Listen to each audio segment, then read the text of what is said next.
네, 아는 만큼 보입니다. 미국 상장 기업 통해서 글로벌 시장도 익히고 오늘 우리장 투자 힌트도 구해보는 시간 갖도록 하겠습니다. 이슈몰이하는 종목들 준비해 주시는 성윤수 어웨어랩 대표와 함께합니다. 대표님 어서 오십시오. 네네. 자, 그러면 저희 미국 주식 가이드 코너에서 저희 기관 투자 포트들 살펴보고 있습니다. 자, 그러면 오늘은 13F 공시를 통해서 기관에 살펴볼 텐데요. 헤지펀드의 전설이라고 불리는 스탠리 드러켄밀러가 운영하고 있는 두켄의 패밀리 오피스의 포트를 저희가 살펴보도록 하겠습니다. 스탠리 드래컨밀러 하면은 뭐 글로벌 매크로 투자 기법의 달인이다, 월스트리트 최고의 돈 버는 기계라는 별명까지 붙어 있습니다.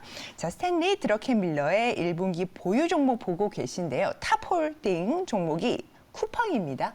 네, 저희 로켓 배송 애용자의 한 사람으로서 반가운 이름이고요. 자, 쿠팡에 이어서 엔비디아가 1분기 포트의 9.5%를 차지하고 있습니다.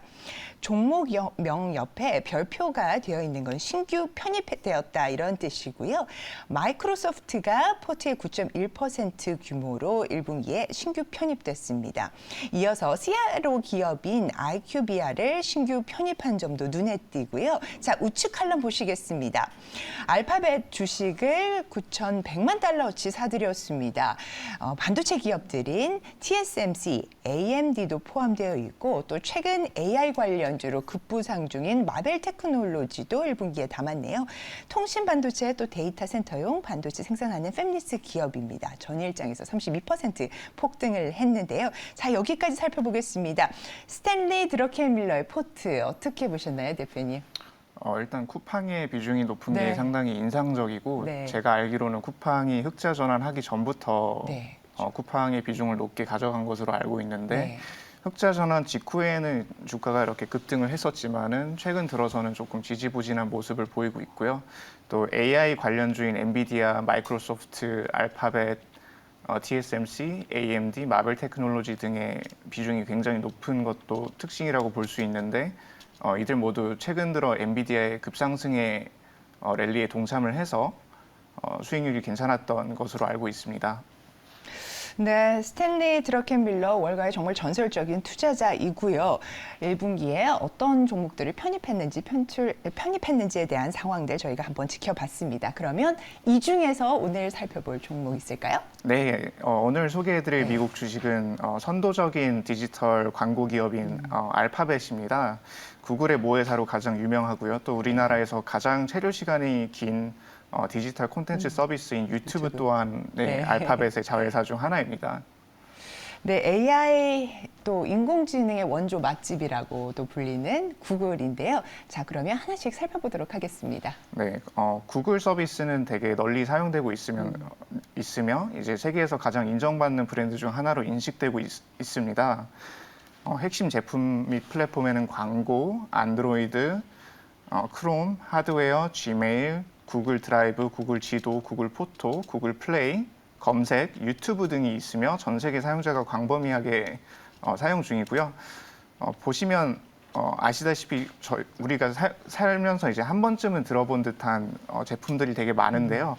이렇게 저희 그 삶에 직접적으로 연관되어 있는 상품들을 개발을 하고 사용을 하게끔 하면서 특징이 뭐냐면은 한 사용자의 그 삶의 패턴, 그러니까 내가 어떤 사람인지를 구글이 데이터를 통해서 잘 알 수가 있어요. 그래서 그렇게 모아진 데이터를 바탕으로 이제 최적화된 광고를 전달하는 광고 플랫폼이라고 보시면 되고요. 그래서 안드로이드 모바일 운영체제, 크롬 브라우저 등 플랫폼에 지속적으로 투자하고 있고 하드웨어, 픽셀 7이나 픽셀 7 프로 같은 하드웨어 제품에도 이렇게 투자를 하고 있으며 점점 더 많은 사용자들이 구글 서비스와 하드웨어를 사용할 수 있도록 그런 사업을 전개하는 모습입니다. 네, 정말 가장 방대한 많은 또 데이터를 가지고 있고 많은 사용자들이 쓰기 때문에 그만큼 또 좀 우위에 있지 않나 하는 생각이 드는데요. 그러면 실적 현황들도 한번 체크를 해볼까요? 네, 지난 12개월 매출은 2,846억 달러로 2018년에 1,368억 달러 대비 무려 2배가량 증가한 수준을 보였으며 매출 총이익률은 55.3%를 기록을 했습니다. 이제 2,846억 달러 매출에 이제 순이익은 585억 달러로 순이익만 하나 약 76조 원 가량입니다. 이게 2021년 대비 180억 달러 가량 감소한 수준인데요. 2021년에는 이제 투자 수익 또한 영업이익이나 이제 예. 순이익에 반영이 되었기 때문에 네. 이례적으로 높았던 한 해였고 이제 최근 12개월 순이익 또한 역사적으로 가장 높은 수준을 유지하고 있다고 보시면 됩니다. 그 미국 종목 투자하는 데 있어서 사실 경제적 해자, 그 모트 얘기를 굉장히 많이 하고 있는데 구글 하면 또 가장 대표적으로 이런 경제적 해자를 가지고 있는 기업인 것 같습니다. 매출 총이익률이 55%라고 말씀을 해주셨습니다. 자, 그럼 투자 포인트 하나씩 짚어보도록 하겠습니다.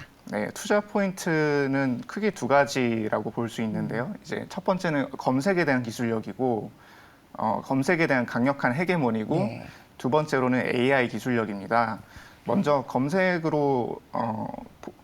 보시면은 구글의 전 세계 검색 시장 점유율이 93% 가량이며 마이크로소프트 빙 검색 엔진이 챗GPT를 도입했음에도 불구하고 점유율을 잃어버리지 않고 있는 추세로 확인이 됩니다. 검색 시장은 소비자들의 성향과 니즈를 실시간으로 파악하는 데 효과적이기 때문에 디지털 퍼포먼스 마케팅 및 추적 광고 시장에서 높은 광고 단가를 요구할 수 있습니다. 이제 예전에는 이제 미디어나 신문사에서 광고 집행을 많이 했다면 이제는 이제 앞으로는 알파벳이나 이제 구글 같은 그런 검색 기업이나 아니면 그 페이스북의 모회사인 메타 같은 네. SNS 플랫폼에서 광고를 점점 더 많이 집행을 하고 있는데요. 구글은 검색 시장과 유튜브 등 디지털 콘텐츠 시장에서의 압도적인 점유율과 뛰어난 AI 기술력을 바탕으로 광고주들이 만족할 만한 수준의 광고 성과를 내는 것으로 알려져 있습니다. 또한 챗 GPT에 대한 대항마로 자체 솔루션인 Bard를 출시하며 검색 시장의 압도적인 점유율을 지키는 데 효과적으로 대응하고 있는 것으로 평가합니다. 또 두 번째로는 이제 구글의 AI 기술력인데요. 앞서 말씀드렸다시피 AI 기술력을 바탕으로 광고주들이 만족할 만한 수준의 광고 성과를 내는 것으로 알려져 있는데요. 하지만 소프트웨어만 그치지 않습니다. AI 용도의 필수적인 텐서 프로세스 유닛이라는 TPU라는 프로세싱 네.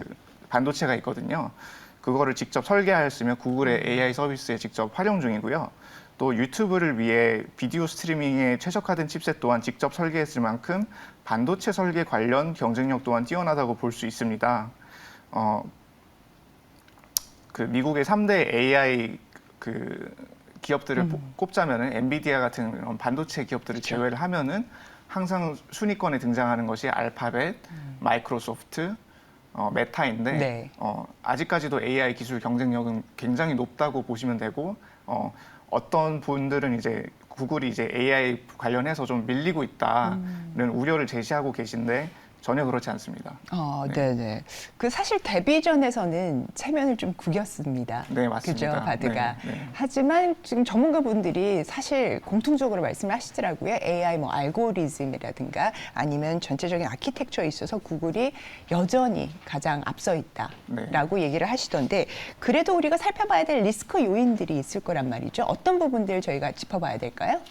일단 마이크로소프트가 빙 검색 엔진에 챗 GPT를 탑재하면서 구글의 검색 엔진 점유율이 유의미한 수준으로 하락하는 건 아니냐는 우려가 기존에 있었습니다만 아직까지는 구글이 빙의 검색 점유율을 빼앗기고 있다는 지표는 확인되지 않고 있습니다. 그렇지만 검색 시장이 매우 마진율이 높은 시장인 것을 감안을 하면은 향후에도 마이크로소프트처럼 신기술로 무장한 기업들이 검색 시장에 새로운 패러다임을 제시할 확률이 높으며 특히 대규모 이커머스 업체인 아마존과 같은 기업들이 자체 검색 엔진의 활용도를 높이면서 구글의 매출 비중을 일부 가져갈 수 있는 리스크가 있다고 판단됩니다. 예를 들어서 쿠팡 또한 자체 그러니까 구글에서 검색을 하는 것보다 쿠팡에서 검색을 하는 비중이 점점 높아지고 있는데요. 그렇죠. 네. 그런 이커머스 기업들의 검색 시장이 점점 커지고 있는 추세입니다. 네네. 사실 저도 써보니까 그 챗GPT 같은 경우는 대화형으로 이렇게 프롬프트를 넣어서 질문을 넣어야지 이제 답을 얻는 거고 우리가 좀 기존에 구글 검색할 때는 또 키워드만 딱 넣어가지고 하는 것이 사실 조금 다르다. 그리고 실제 사용에 있어서 굉장히 좀 다르게 느껴져요. 그런 부분들도 좀 감안을 해야겠죠? 네, 사용자 경험이 매우 다릅니다. 네네. 아직까지는. 네, 그러면 저희 월가 투자 의견 한번 짚어볼까요? 네, 알파벳은 워낙 거대한 기업이니만큼 뭐 뱅크 오브 아메리카, JP 모건, 골드만삭스 등 월가의 거의 모든 투자 은행들이 알파벳에 대한 투자 의견을 제시하고 있으며 평균 목표 주가는 130.66달러입니다. 최고치는 190.32달러고 최저치는 100달러로 그 목표 주가의 그 차이가 되게 크고요. 네. 현재 주가 대비 소폭의 업사이드를 제시하고 있습니다만 아직까지 AI에 대한 기대감은 반영되지 않은 것으로 보입니다. 대표님은 개인적으로 지금 들어가는 것에 대해서는 어떻게 생각하세요? 사실 엔비디아발로 지금 훈풍이 막 돌고 있다 보니까 굉장히 좀 빠르게 올라온 측면도 있는데 좀 눌림목을 한번 기다려볼까요? 단기적으로는 이제 AI 관련 하드웨어나 그런 설비 투자비를 많이 집행해야 되는 네. 리스크가 있지만은 장기적으로는 이제 빅테크만큼 돈이 많은 기업들이 없기 때문에 앞으로의 AI 하드웨어 지출은 알파벳과 같은 기업들만 감당할 수 있다. 그렇기 때문에 경제적 혜자는 더더욱 강력해질 수 있다라는 게 이게 월가 투자 의견이고요. 네. 저도 동의합니다. 네네. 자, 이렇게 해서 저희가 아주 구체적인 투자 전략까지 한번 들어봤습니다. 오늘 미국 주식 가이드에서 투자 종목으로서의 알파벳 매력 함께 짚어주신 성윤수 대표님 오늘 말씀 대단히 감사합니다.